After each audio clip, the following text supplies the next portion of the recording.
Hello बच्चों, कैसी चल रही है आप लोग के लिए पढ़ाई? कमेंट करके ज़रूर बताएं, है ना।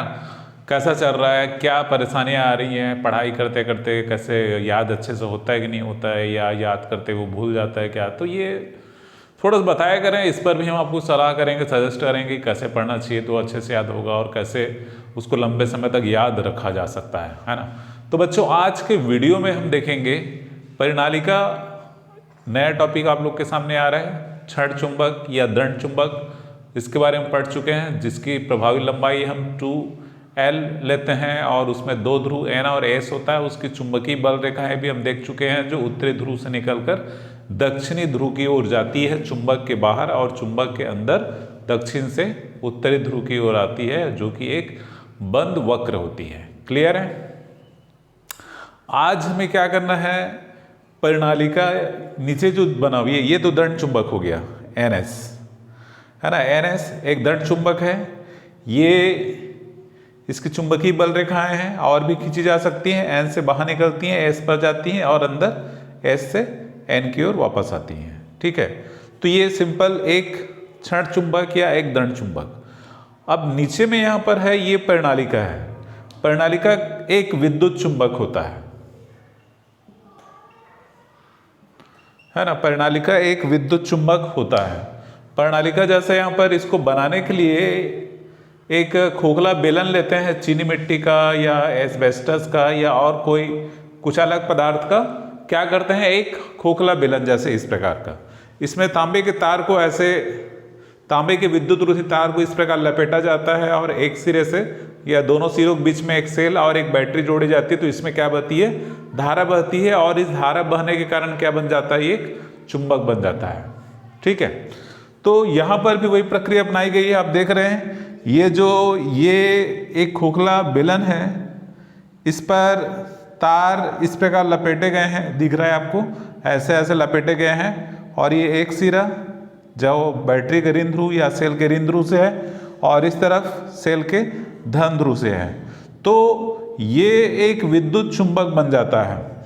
और विद्युत चुंबक किस प्रकार बनता है कि ये वाला सिरा क्या बन जाता है, S ध्रुव बनता है, और ये वाला सिरा क्या बनता है, N ध्रुव बनता है। इसको आपको कैसे पहचाना है कौन सा सिरा है ना। यहाँ पर यदि इसमें देखोगे तो ये धारा ऊपर से जा रही है ऐसे, ठीक है, ऊपर से ऐसे जाकर ऐसे, मतलब धारा ऐसे बह रही है। यहाँ पर इसको आपके तरफ मैं ऐसा करूँ तो धारा ऐसे बह रही है, ऐसे बह रही, मतलब कैसे हुआ, ये क्लॉकवाइज हुआ, क्लॉकवाइज या दक्षिणावर्त। मतलब किस प्रकार से, ऐसे। तो ये कौन सा, जैसे एस को हम बनाते हैं जैसे उसी फॉर्मेट में है। तो ये सिरा क्या बनेगा, दक्षिण ध्रुव बनेगा। और इस सिरे की बात करें, इसको मैं ऐसे पकड़ा हूं, यहाँ पर धारा किधर से, ये ऐसे ऊपर से आकर पीछे से नीचे आ रही है, मतलब ये ऐसे ऊपर से आकर ऐसे ऐसे है। यहाँ पर मैं हाथ को ऐसे घुमाते घुमाते घुमाते आपके साइड ऐसे ले जाऊं तो आपको क्या लग रहा है, ये कौन सा डायरेक्शन है, एंटी क्लॉकवाइज या वामावर्त। इस कारण से क्या बनेगा, ये N ध्रुव बनेगा, N का ऐसा। ये N में भी एरो मार्ग लगाओगे तो उल्टा बनता है। तो इस प्रकार ये परिणालिका होता है, जो एक विद्युत चुंबक होता है। जब तक इसमें धारा प्रवाहित करेंगे तब तक इसमें चुंबकीय क्षेत्र रहेगा, तब तक N और S ध्रुव रहेंगे। धारा प्रवाह को जैसे ही बंद कर देंगे, उसमें N और S ध्रुव है वो समाप्त हो जाते हैं या समाप्त हो जाएंगे। ठीक है, तो दोनों की तुलना यहाँ पर की गई है। इसकी बल रेखाएं दिख रही हैं, इसकी बल रेखाएं भी N से निकलकर S की ओर जाती हैं। ये जो दिख रहा है ये बल रेखाएं हैं, ठीक है। पर और दोनों में कुछ समानताएं और कुछ असमानताएं हैं। जैसे इसको यदि धागे से बांधकर स्वतंत्रता पूर्वक लटका दिया जाए तो उत्तर दक्षिण दिशा में ठहरता है, ये हमने देखा था। इसको भी धागे से बांधकर लटका दिया जाए तो ये भी उत्तर दक्षिण दिशा में ठहरता है, ठीक है। और बाकी इसकी भी बल रेखाएं वैसी, इसकी बल रेखाएं वैसी हैं, है ना। और अंतर क्या है यहाँ पर है कि इसके ध्रुवों को चेंज किया जा सकता है, धारा की दिशा को बदलकर आप इसके ध्रुव को बदल सकते हैं, ठीक है। इसका चुंबकत्व स्थायी रहता है, इसका चुंबकत्व अस्थायी रहता है। जब तक धारा आप प्रवाहित करते रहेंगे तब तक इसका चुंबकत्व रहेगा। फिर समाप्त हो जाता है। ठीक है, और ठीक है, बाकी ध्रुव को चेंज कर सकते हैं, है ना। पूरा डिटेल इसका अंतर आपके किताब में दिया हुआ है, आप उसको डिटेल पढ़ना, समझ में आ जाएगा क्या, है ना, क्या अंतर है ना। इसमें एक और अंतर क्या है कि इसके ध्रुवों पर आकर्षण क्षमता सबसे अधिक होती है, इसके बीच में ज़्यादा होती है, यहाँ पर ध्रुवों पर कम होता है ना। किताब में दोनों में अंतर और समानता दिया हुआ है, अच्छे से देख लेना। तो ये परिणालिका। अब हम दोनों में समानता देखेंगे, क्षण चुंबक और परिणालिका में इसकी गणितीय विवेचना।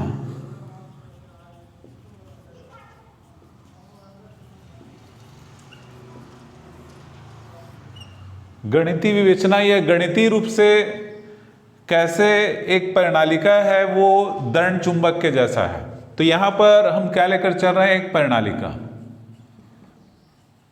एक बेलनाकार परिणालिका यहां पर लिया गया है।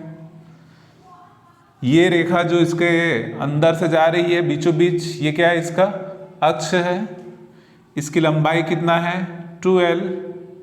ये इसका मध्य बिंदु हो गया। इसकी त्रिज्या कितनी है, a, स्मॉल a। और इसके अक्ष पर एक बिंदु P है जहां पर तीव्रता ज्ञात करनी है। बिंदु P कौन सी स्थिति में है, अक्षीय स्थिति।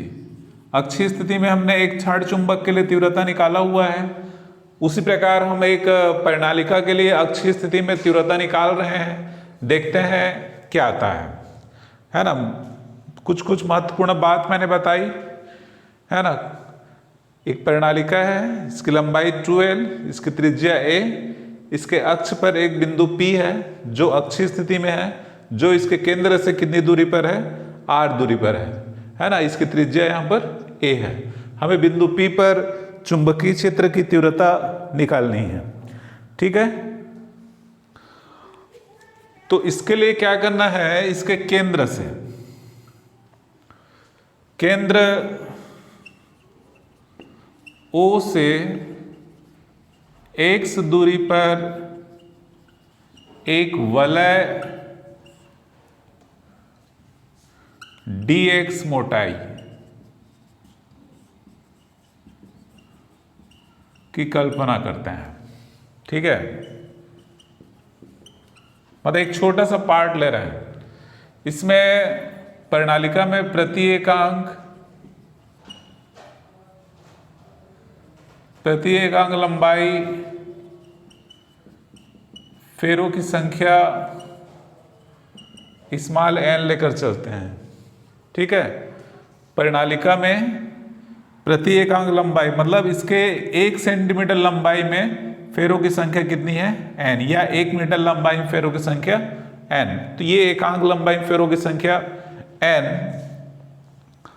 तो ये जो वलय आपको दिख रहा है ये dx मोटाई का, ऐसा मतलब ये इस प्रकार का एक वलय, इसकी त्रिज्या भी कितनी होगी, a ही होगी। इससे बिंदु P की दूरी r, ठीक है, बिंदु P की दूरी यहाँ पर r। तो बिंदु P की दूरी हमने इसके पहले वाले चैप्टर में, है ना, इसके पहले वाले चैप्टर में वृत्तीय कुंडली के अक्ष पर, वृत्तीय कुंडली के अक्ष, ये वृत्तीय कुंडली के अक्ष पर चुंबकीय क्षेत्र का फार्मूला निकाला हुआ था, B बराबर μ0 n I a square upon 2 a square plus x square, और पूरे के घात 3/2। उसमें ये दूरी क्या होती थी, x होती थी। ठीक है, यहाँ पर ऐसा डायग्राम बनता था, इसको r लेकर चलते थे। तो ये पहले चैप्टर का है, चैप्टर नंबर 4 में। ठीक है, तो इसका यूज होगा यहाँ पर, इस फार्मूले का यूज यहाँ पर होगा। ठीक है, इस फार्मूले को हमको यूज करना है, किसके लिए, है ना। अब यहां पर ध्यान देना, क्या ध्यान देना है, ये वलय है ना, ये वलय है। हम वलय में कुल फेरे, है ना। एकांक लंबाई फेरों की संख्या n है, तो वलय की मोटाई कितनी है dx, या वलय की लंबाई कितनी है dx, तो हो जाएगा n dx। और क्या है यहां पर, वलय की त्रिज्या a ही होगी, वलय से बिंदु P की दूरी, वलय से बिंदु P की दूरी, है ना, ये यहां से यहां तक इतना होगा। आपका टोटल यहां से यहां तक क्या है r, उसमें इतना घटाना पड़ेगा हमको, मतलब इतना, ये क्या है x, ये होगा r माइनस एक्स ओनली, ठीक है। अतः वलय, है ना, यहां पर प्रणालिका में मान लो धारा कितनी प्रवाहित हो रही है, I, है ना, प्रणालिका में धारा I प्रवाहित हो रही है। वलय में प्रवाहित धारा I के कारण बिंदु P पर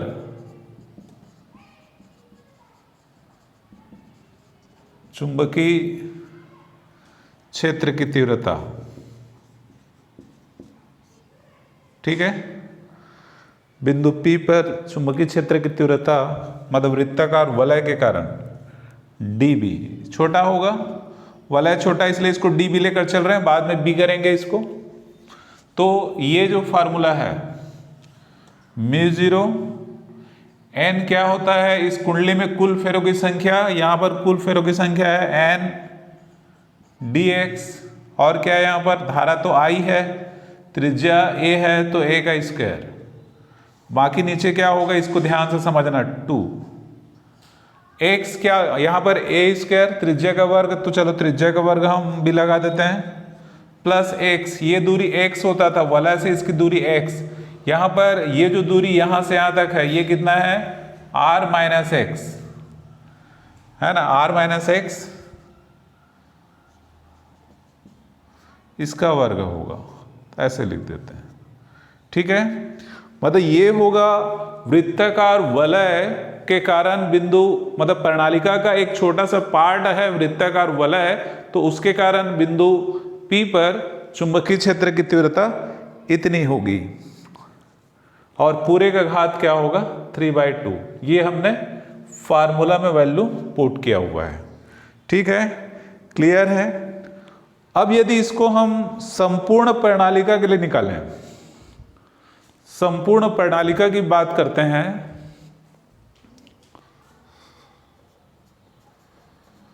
संपूर्ण प्रणालिका के लिए B बराबर, तो ये -L से +L तक इसका क्या करना पड़ेगा हमको, समाकलन, -L से +L कैसे, जैसे ये मान लो एक एक्सेस हो गया, तो इस तरफ क्या होगा -L, इस तरफ क्या होगा +L, तो यहां से लेकर यहां तक, तो ये इस पॉइंट को क्या कहेंगे -L, इस पॉइंट को क्या कहेंगे हम +L, तो -L से +L तक क्या करेंगे इसका समाकलन। इसको मैं साफ कर देता हूं इधर,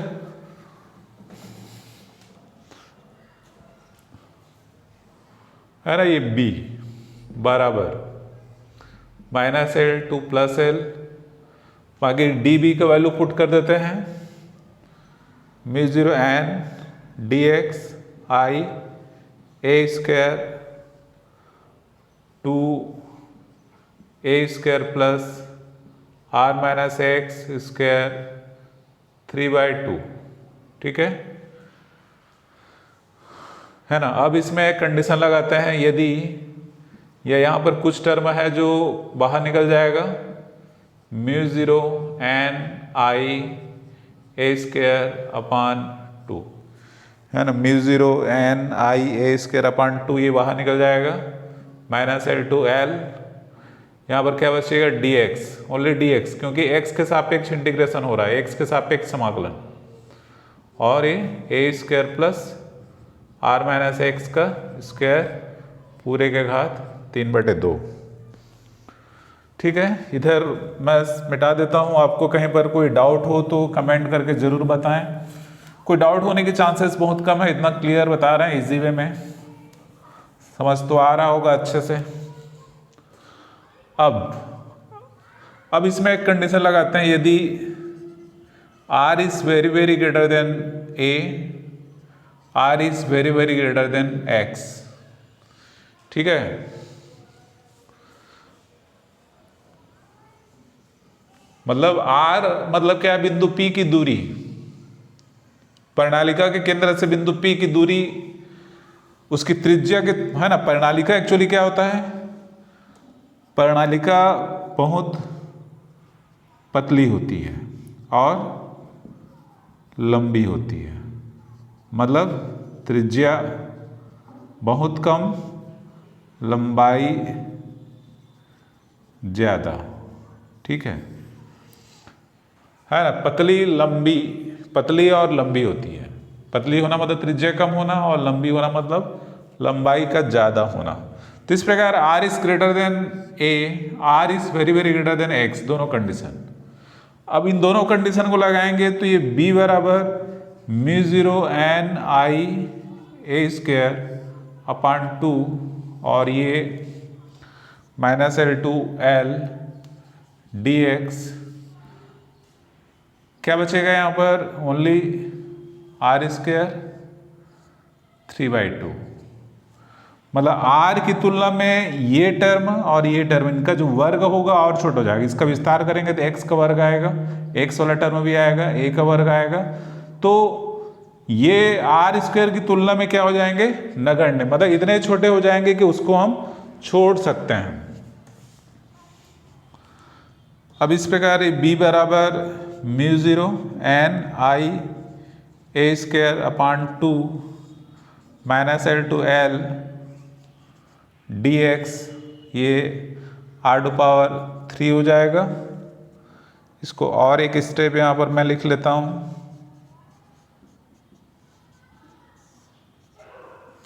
-L2 L, ये r³ को बाहर कर देते हैं, यहाँ पर केवल dx, क्योंकि r³ भी कांस्टेंट हो गया, दूरी है ना, हमको x के सापेक्ष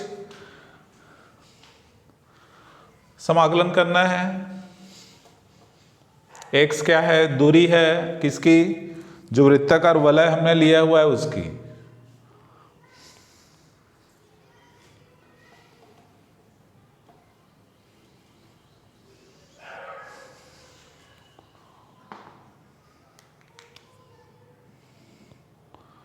अब इसको लिखेंगे b बराबर μ0 n I a square upon 2r³। इसका समाकलन क्या होगा, x है ना, यहाँ पर कुछ नहीं, मतलब 1 का समाकलन x -L2 L। और सॉल्व करें, b equal to μ0 n I a square upon 2r³। Limit लगाएंगे तो पहले x रखेंगे, x के बदले l रखेंगे, फिर माइनस करके फिर l रखेंगे, तो ऐसा हो जाएगा। तो ये b बराबर μ0 n I a square upon 2r³ और ये 2l। ठीक है,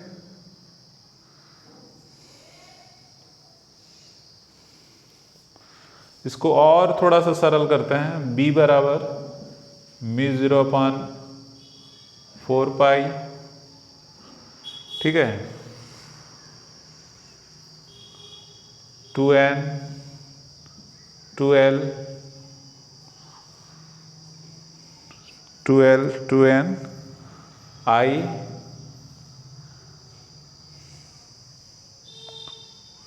और पाई a स्क्वायर अपान r³। ठीक है, इसमें क्या हुआ है इसको देख लो। ऊपर नीचे 2 और पाई का मल्टीप्लाई किया, पाई यहाँ पर नहीं था तो ये पाई आया, ये पाई आया, ये 2 आया, नीचे का 2 क्या हो गया, 4 हो गया, ये 2 तो अपने स्थान पर ही है, बाकी n है, I है। ऐसा क्यों कर रहे हैं इसको भी बताएंगे।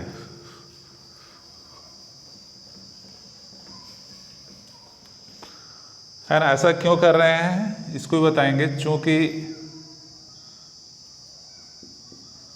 धारावाही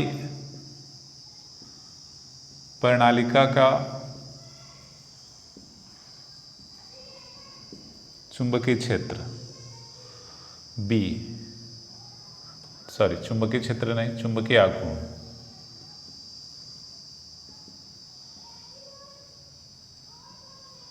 M, धारावाही प्रणालिका का चुंबकीय आघूर्ण M बराबर होता है NIA। ठीक है, संपूर्ण प्रणालिका के लिए निकाल रहे हैं हम, संपूर्ण प्रणालिका के लिए निकाल रहे हैं।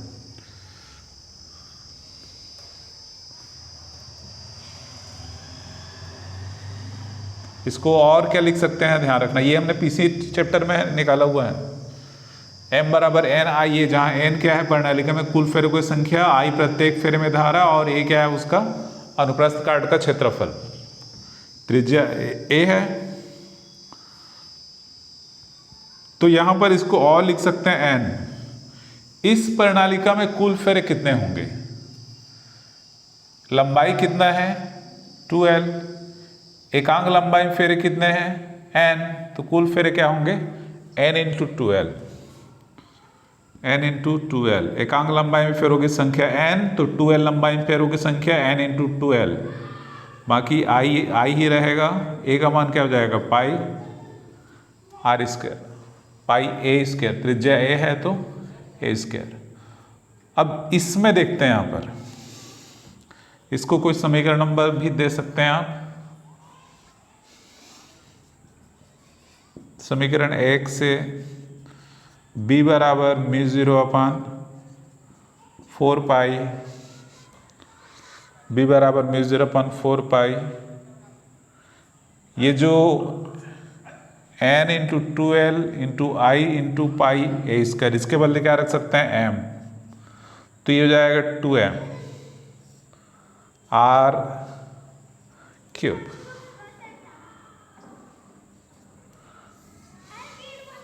ठीक है, ये किसके लिए निकाला हमने, प्रणालिका के लिए। पर ये क्या होता है, क्षण चुंबक के अक्षीय स्थिति में। ठीक है, तो इस प्रकार दोनों से क्या क्लियर दोनों मतलब फार्मूला एक ही है, मतलब क्षण चुंबक या दंड चुंबक के लिए अक्षीय स्थिति में फार्मूला आता है μ0 अपान 4 पाई 2M अपान R क्यूब, और वही फार्मूला प्रणालिका के लिए अक्षीय स्थिति में आ रहा है। प्रणालिका के लिए अक्षीय स्थिति में किसी बिंदु पर चुंबकीय क्षेत्र की तीव्रता भी उतनी ही आती है, B बराबर μ0 अपान 4 पाई 2M अपान R क्यूब। तो इस प्रकार ये चीज क्लियर हो जाता है कि प्रणालिका और दंड चुंबक या क्षण चुंबक में काफी समानता होती है, या दोनों लगभग एक जैसे होते हैं। तो ये हमको सिद्ध करना था, ये हमें प्रूव करना था कि प्रणालिका और जो क्षण चुंबक है वो एक जैसे होते हैं, उनकी अक्षीय स्थिति से समान दूरी पर उनकी तीव्रताएं क्या होती हैं, बराबर होती हैं। ठीक है, तो आज के वीडियो में इतना ही। वीडियो को अंत तक देखने के लिए सो मच थैंक्स। लाइक करें, शेयर करें और कमेंट करना न भूलें। Thanks for watching.